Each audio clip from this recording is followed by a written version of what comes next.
Was good with y'all boys? Back with another video, man. Back with another banger. As y'all can see by the title of the video, man, it's gonna be police hunt down man after each other kill his entire family, man. But Dr. Insanity, if y'all don't know, man, we be reacting to this nigga. This about like his 5th one on the channel, for real, for real.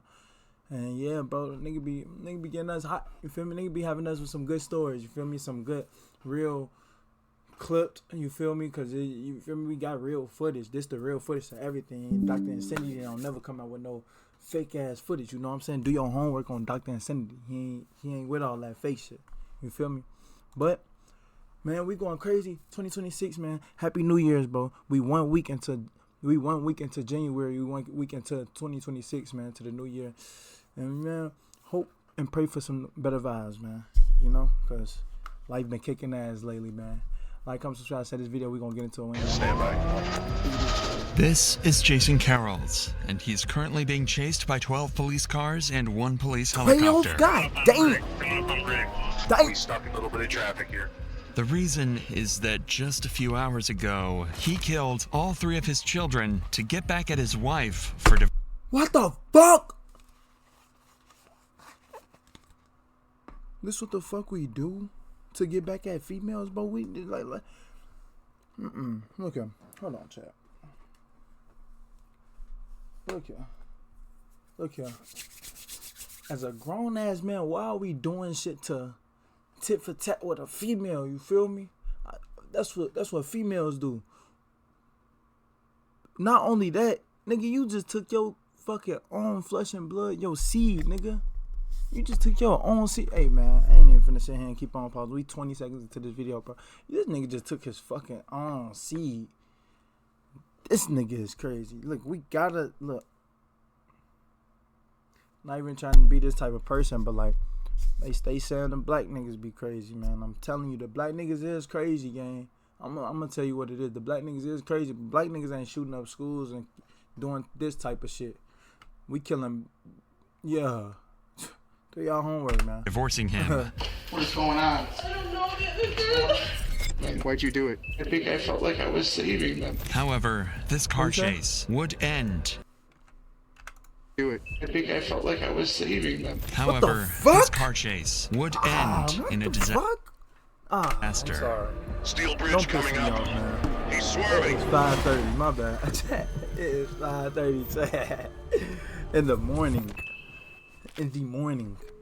It all started on Monday morning of June Say he 13th, felt like he was 2022. The police department of Round Lake, Illinois received a shocking phone call from 30-year-old Debbie Carrolls, who had just discovered her kids unresponsive. 911, what's the address of the emergency? On Camden Lane, my kids, my husband. Do y'all homework on them even putting the real house up that game? They not even trying to put their information and their property up that game. I'm telling you, Dr. Insanity, bro. Go sub to that nigga, man. Go. I'm telling you, bro, niggas be giving us bangers. On Camden Lane, my kids, my husband, my kids. Okay, tell me exactly what happened. I came home to take the kids, and they're all on the bed, and they're. They all in the bed, dude. How many children? Actual crime scene 3. photos. How were they killed? Please. They're cold. They're cold. Okay. This nigga was scared to touch the wife. He gonna touch the kids? How were they killed? I don't know. Maybe he suffocated them or cut them. They're laid in the bed. I'm assuming he took them. Okay, where are you right now, ma'am? Okay, we have officers there. Where are you right now? I'm upstairs. They come inside. I'm upstairs. Okay, she's upstairs. Please, you guys, wake up, please. Fucking weirdos, man. Fucking weirdos.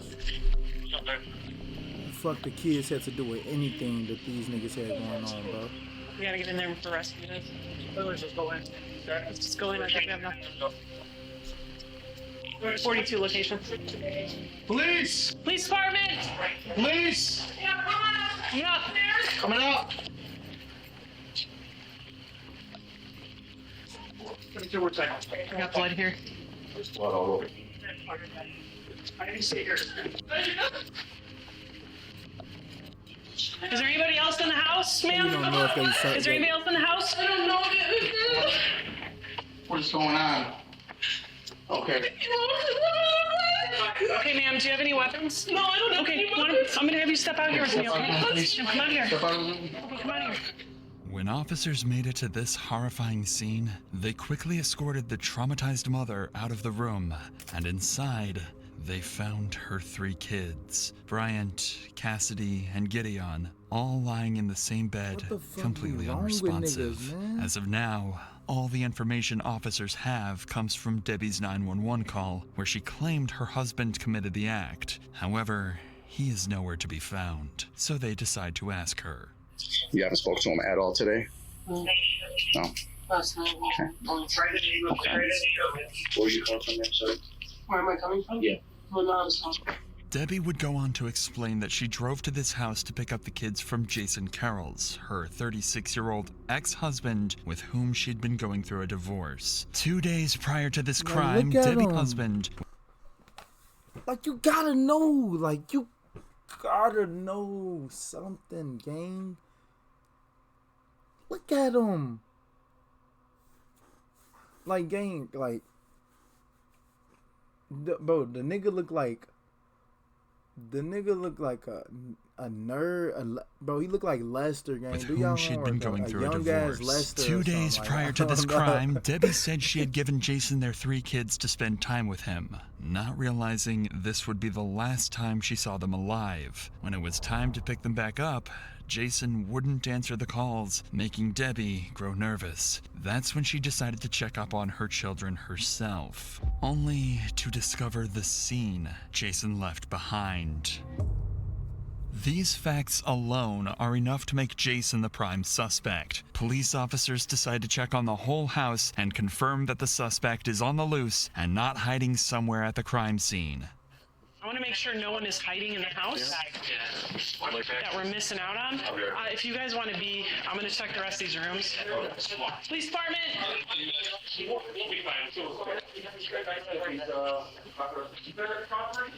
I got a knife in the bathroom. You got a knife there? I got a knife in the bathroom. Okay. Let's clear the house. This Can't address read sounds this nigga, familiar. man. You got a whole game and set up and everything. Yeah, I'll come from over here and look in there. Nope, I don't see anything in here. So I feel pretty confident up here. I'm guessing we shouldn't have anybody but a rescue come up, right? Rescue's coming up. And that's it. It seems like Jason is not in the house. The only thing this female officer finds is this knife near the bloodied sink, along with a bloody razor blade. These could be possible murder weapons that Jason used in this disturbing crime. However, when the medical examiners arrived at the scene and had their first look of the victims, they would quickly dismiss this theory entirely.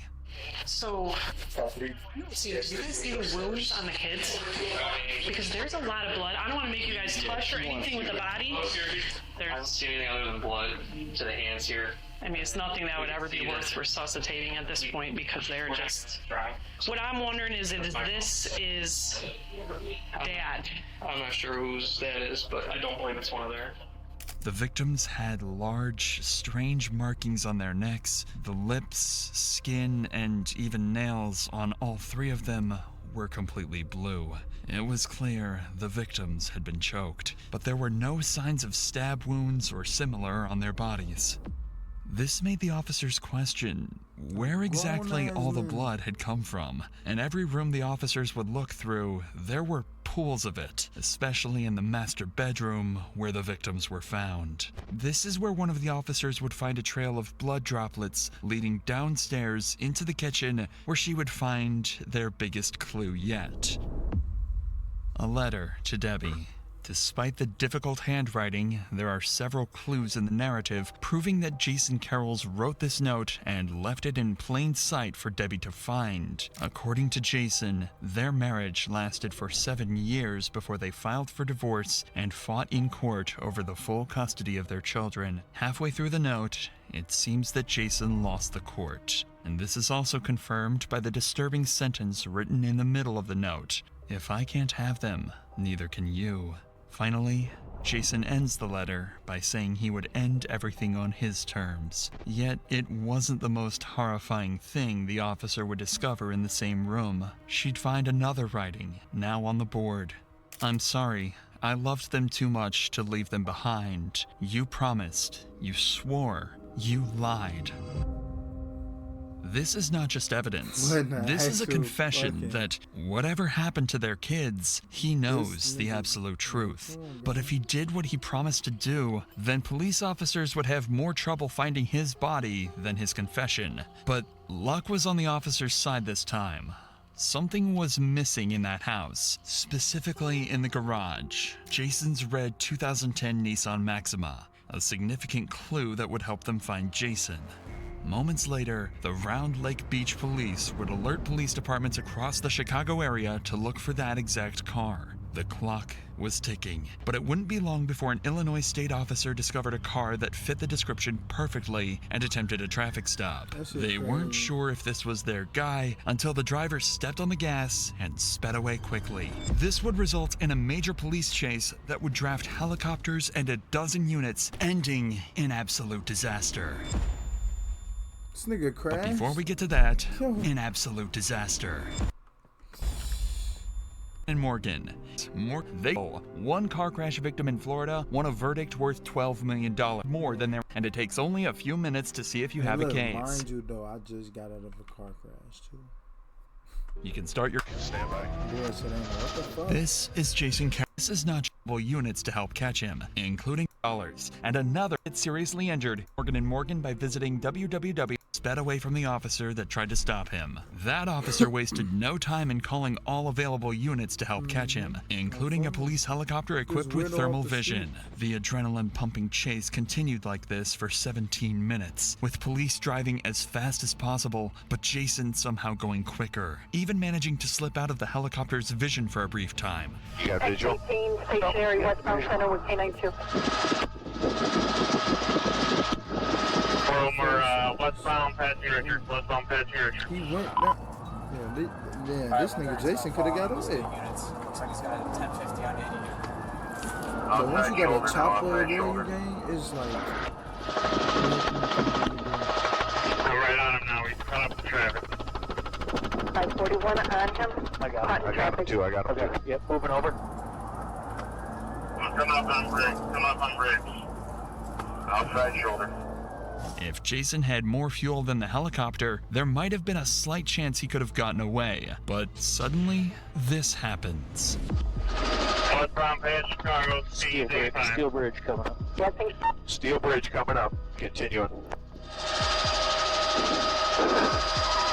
Vehicles off the roadway. Vehicles off the roadway here at.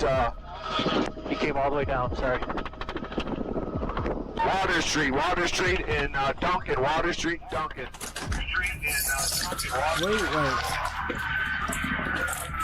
Damn. Yeah, Jason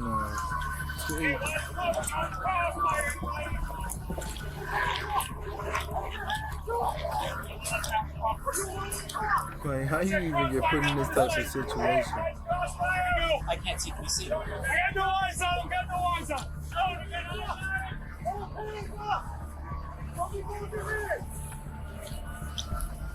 Keep him there. All right, man. Keep him there.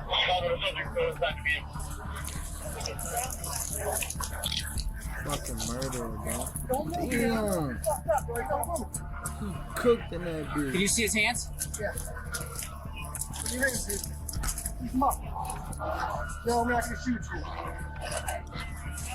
Put your hands. Put your hands out of the car. Fucking dumb. Put your other hand out the car. You got any weapons in the car? No, sir, I don't. No knives, no nothing. My plan was to. What? Leg right now, lacerations up on the arms. My plan was to drive. Hey, man, can you feel your feet? So, Willie, don't move your legs. Move your toes right now. Anything else, right? Niggas really be trying to end it on. You don't know? Keep your eyes open for us, okay, bud?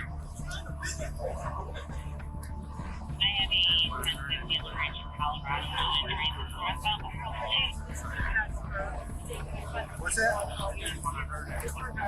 That's good, man. Okay, the good news is you didn't hurt anyone. I mean, besides yourself. Further inspection of Jason's state proves that Jason is unharmed, but clearly struggles to stay semi-conscious. But even then, he has enough strength to admit what he did back at the house.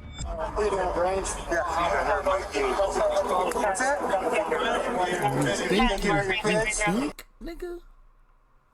Yo, somebody get this fucking weirdo off the street, gang. You think? This nigga's a retard. They tried to get over, man. I woke up, and all of a sudden, they tried to get over, man. I woke up, and all of a sudden, they were dead. And I didn't even... You don't remember what happened? I mean, I know what I did, but I didn't feel like it was me doing it. I don't understand. All right, man. Well, we're here to help you, okay? Where are you from? Don't you know there's stuff from here, but you know what I did? I've heard some stuff. I mean, it's all kind of new to me. I think I'm not gathering enough based on what you said. To be with them. So, hey, we gotta get him out, but I want to keep control of his hands, you know what I'm saying? Yeah. Figure this out with the fire department. For the next 10 minutes, a team of rescuers would be working hard to cut off the roof of his vehicle and get him out safely. Although he looks mostly uninjured, the EMS cannot take their chances and take him to the nearest hospital. It would be an absolute miracle for Jason not to have any damages, especially after a disastrous crash. He somehow survived, escaping death this day. But the person he couldn't escape, no matter what, was Detective Barrera. After being informed of Jason's stable condition, he and his partner were dispatched to the hospital. Their only goal was to get as much information out of Jason as possible about what had happened hours earlier, but more importantly, why it happened. To do this, they'd start with talking about his relationship to his former wife and the mother of his children. So what's going on in your wife, man? I mean, from my understanding, you guys have had some issues, or Well, my side of it is you can go and look back at like text messages, phone calls, like since we know each other. I've always complained about how she makes up things to justify how she treats me. And I put up with it because I have no self-worth. And then and she's always like manipulated me and they put me down and been mean to me. And the only time like I've really been mean to her has been it's like I'm not even being mean. It's more like it's like she's said something mean or rude that's not true to hurt me, so I say something mean back because I know if I say something mean, she'll tell me the truth. Clearly, this doesn't make much sense. It seems like Jason might be trying to portray his wife as a manipulative and toxic partner. However, it's hard to tell if this is a genuine feeling or simply an attempt to gain sympathy from the officer. So Detective Barrera decides to keep digging. So, what all transpired today? I mean, you guys are married still, from my understanding, or separated? You guys are separated, but legally still married? I found out the day before yesterday that she cheated on me and left me for another guy the day after my birthday. Okay. And then she's been keeping the kids from me, but she claims that she hasn't. But the truth is I thought she was keeping the kids from me. But the truth is she was seeing somebody instead of like calling me with the kids, and you know what I'm saying? Like I found out she was cheating and she was lying, just lying to me, and like I was just very adamant about it, because like when you're with someone for 7 years, like you know their poker face, you know what I mean? Like you know when they're lying to you. I get you. Like, especially someone that lies as much as she does to me and herself. Jason is describing his wife as manipulative, mean, and the problem in their relationship, which seems unlikely given what they know he's done. This conversation is going nowhere, so the officer decides to move on to more important things. What happened to the kids? If I'm being honest with you, sir, I don't know why I did what I did, but like I know what I told myself when I did it. You know what I mean? Okay. Like, what was that? And it was like that they were that like they deserved to be with me, and that I felt like she was neglecting them, and I wanted myself, and for some reason I thought it was okay to hurt them too. I don't know why I did that. Like, I thought we would be together, like, you know, in whatever's after this life, like, you know, and like the whole time I was trying to keep myself at home, I kept telling myself, they're waiting for you, you have to be with them. Was this something that you wanted to, for her to feel your pain in that sense, or you know? Say yes or no to that. Okay. Honestly, I don't think so. Okay. What exactly? I just didn't want to be in pain, and I think I told myself that, and you'll actually hear it in the last time we talked. I told her, it's like, if I'm not around, you're just going to start taking it out on them, and they don't deserve that. And I think I felt like I was saving them. I don't know why. Saving them in what sense? From going through the pain that I did. It's almost as though he believes what he did was reasonable, at least in the moment he did it. If this is indeed the case, it's likely he is genuinely mentally ill, which means he had limited control over what he did and can claim that in a court of law. But regardless of if he is mentally ill or not, detectives still need to build a case against him, so they decide to dig deeper into what exactly he did to his kids. Just kind of walk me through today, kind of what was going on. How were the kids? Were they joyful, playful? They were awesome. Yeah? I mean, they wasn't like frustrating? Like, this was yesterday and the day before. What was? I did everything I did, I started doing this morning at 1 in the morning. So 1 in the morning is when everything happened? Yes, sir. Okay, so what was going on? Because I know you guys spoke on the phone yesterday, right? Yeah. What time did your guys' phone call end? I want to say about midnight. About midnight? Yeah. Okay, you guys' phone call ends around midnight. Yeah. And then what happens? Were you drinking? You say you don't drink, right? Okay. No. Hey. No, absolutely. Okay. So then what kind of happened? What kind of triggered you after the phone call ended? Were kids sleeping or were they up? We were watching TV, and then I knew I had to give him a bath. Yeah. And like, I don't know, like, I just, something in my brain snapped because of the things she said to me on the phone. What was it that she said? That I you know, it's weird because she did say some nice things to me in the end, but this nigga, cause he know, he even saying you can listen to it in the phone call. She been being mean to me, this, that, and the third, but like he know that they can track that, they can ping that phone. That's why he trying to take that shit back, talking about something. It's weird because she was saying nice things. Nah, bitch, which one was it, nigga? Which one was it, nigga? Was she saying some fuck shit to you on the phone, or was she being nice, nigga? Like, be realistic with yourself, nigga. Stop lying, fuck, nigga. You know they can hear this shit. You know they can. Come on, yeah. Like, she said that was nothing, that I deserved nothing, that I was a terrible father, a terrible husband, and like all these things. And it was like, I don't know, like something snapped in me, and like, and I know that makes it seem like I was trying to get back at her, but it was a tit for tat thing. You soft ass nigga, bro. This nigga got real panties on. He got his panties on right now. Gang, there is no way you going tit for tat with your female. That's what it is. It was never about getting back at her. It was about as fucked up as it sounds, was doing something for myself. Okay. And like, that's what I told myself. Yeah.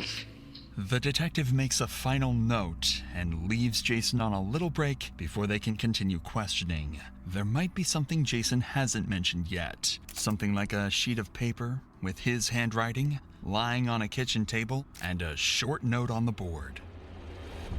Detective Barrera comes back shortly after and informs Jason that there will be cops watching him for the next 24 hours to make sure he doesn't run away or try to harm himself. Barrera then recites the whole timeline to ensure they're on the right track, with Jason making minor adjustments to the story, and eventually Barrera stops to question Jason about one final crucial detail.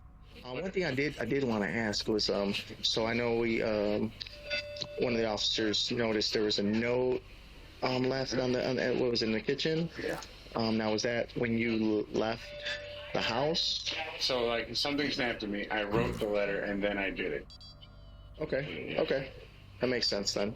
I haven't seen it, so that's why I was just looking for some help there. So I think it starts off like I mentioned about how she swore on the kids' lives that she wasn't cheating on me, and like, you know, and then I said I hope it was worth it. It was like, it wasn't like I hope it was worth it, I'm getting back at you. I was hoping it worth it, like you pushed me to do something for myself, like kind of. Okay. So she swore on the kids' lives that she wasn't cheating on you. Yeah. In reality, she was. Snap. Like, I don't know. Maybe like. So then you, basically in your head, you're saying, you're thinking, and again, you know, correct me if I'm wrong. Any moment, I'll admit, part of me thought, like, if she's gonna swear in their lives, they belong to be with me, like, you know, like stuff like that. Mm-hmm. This statement confirms the writing on the board. You promised, you swore, you lied. It seems like his supposed mental illness and urge to, quote, save his children were not his only reasons for doing this. These statements make it seem like Jason partly did this to get back at his ex-wife for cheating on him, leaving him, and taking his children. It almost seems like he did all this to make her feel what he felt. However, at this point, Jason needed to rest, and the officers decided they were best off continuing interrogations the next day. Early the following morning, police officers would escort Jason out of the hospital in a robe and get him to the police station, where he would be placed inside an empty room and left with his thoughts. However, he was unaware that his ex-wife Debbie was sitting in an interrogation area only feet away from him. Debbie is sitting in a room filled with toys, coloring books, and a comfortable sofa, an extreme contrast to that of Jason's interrogation room. The reason for this is that they know for certain Debbie wasn't behind any of this, and that she's likely extremely traumatized and vulnerable right now. Their best chance at getting any information from her is to ensure that she feels as comfortable and safe as possible. Jason, on the other hand, will be put under pressure to confess as much as possible. As of now, Debbie has no confirmation that Jason was the killer. She also doesn't know that he was caught just hours earlier. So now, it's time to break the news. Hey, Jenny.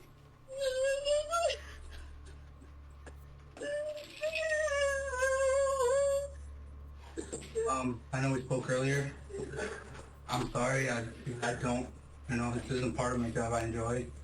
But I do have to officially, you know, do this, and I have to notify you that he did your 3 children.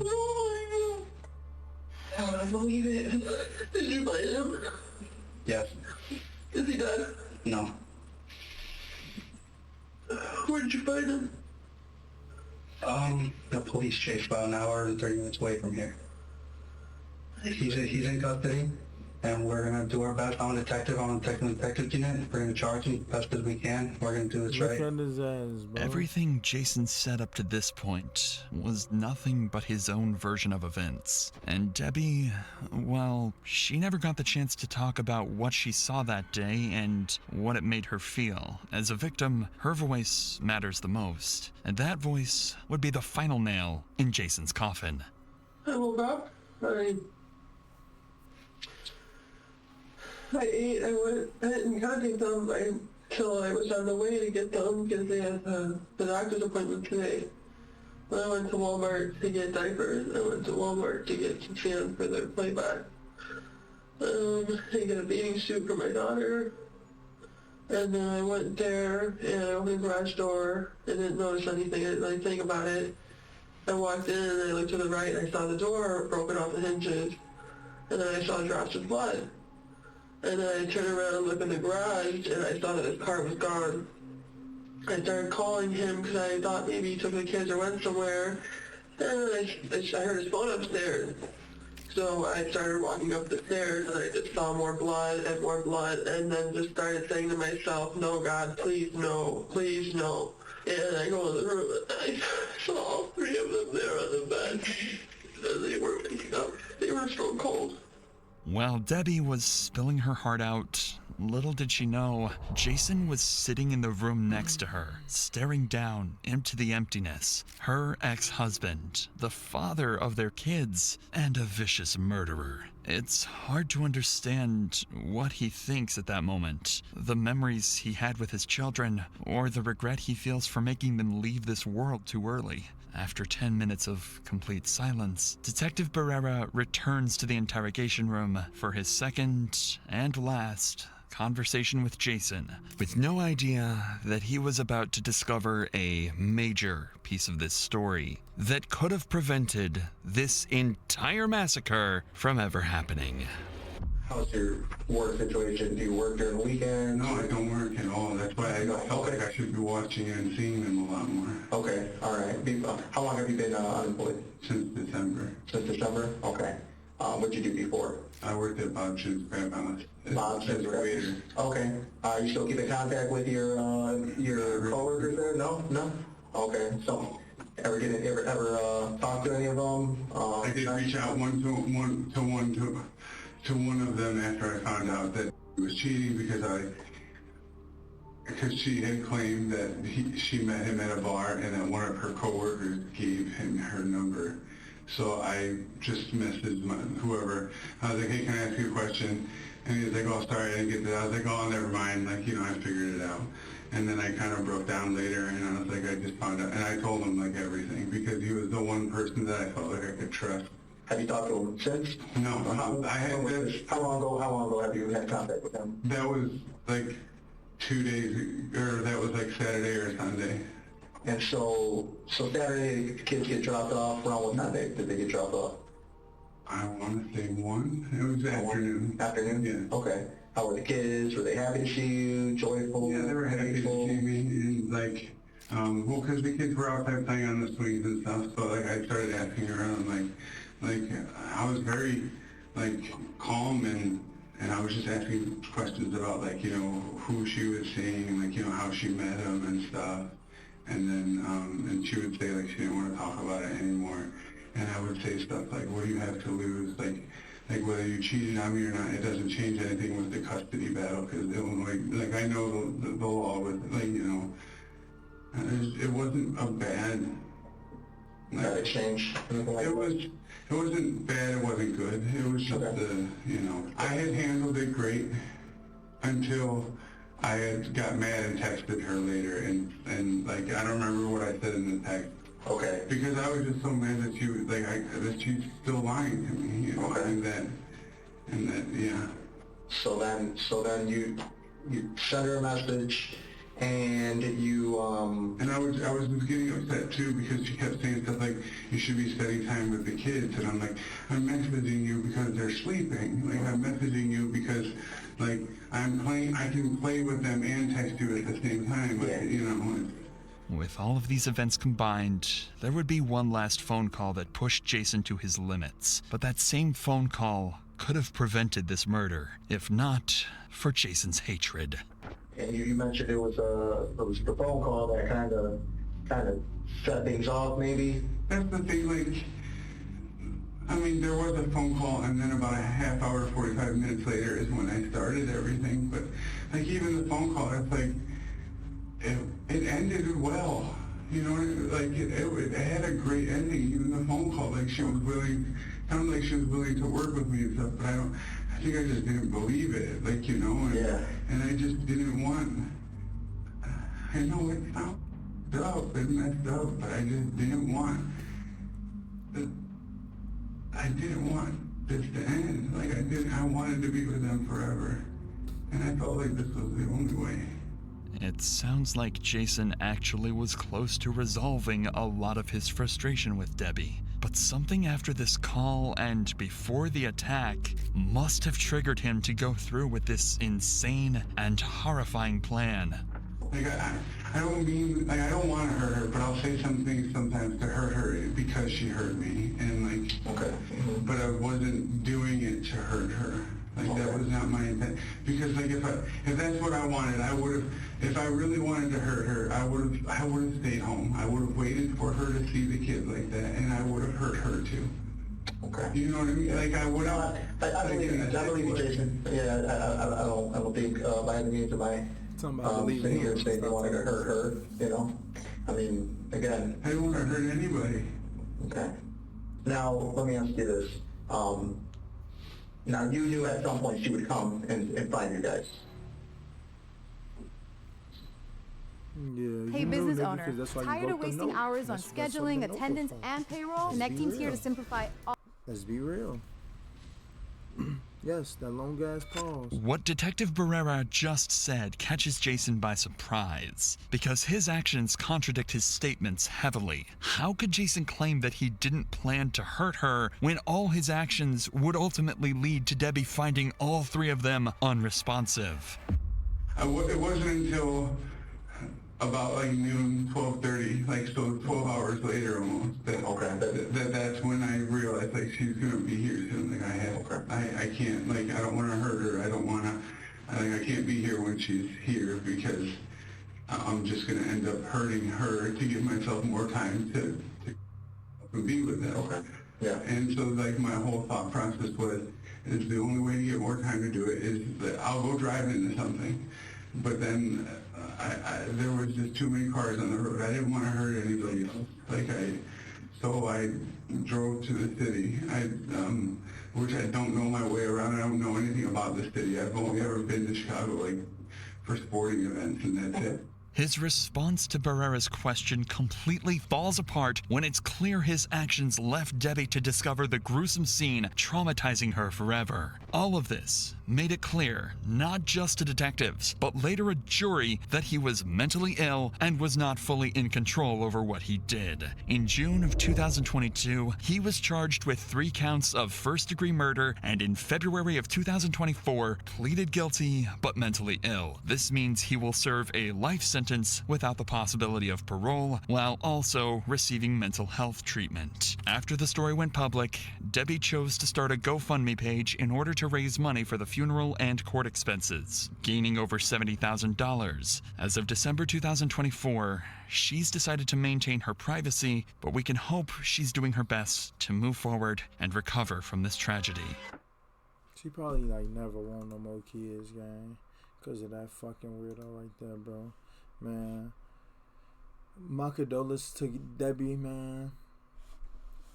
And we gotta start judging niggas, man. What flight? We gotta start judging niggas for how the fuck niggas look. Like, we gotta start judging niggas off appearance coming into 2026, bro. Cause this nigga was a weirdo and he looked like these type of niggas. Like, you feel me? And he out here killing fucking kids. Like, come subscribe, share this video, man, y'all.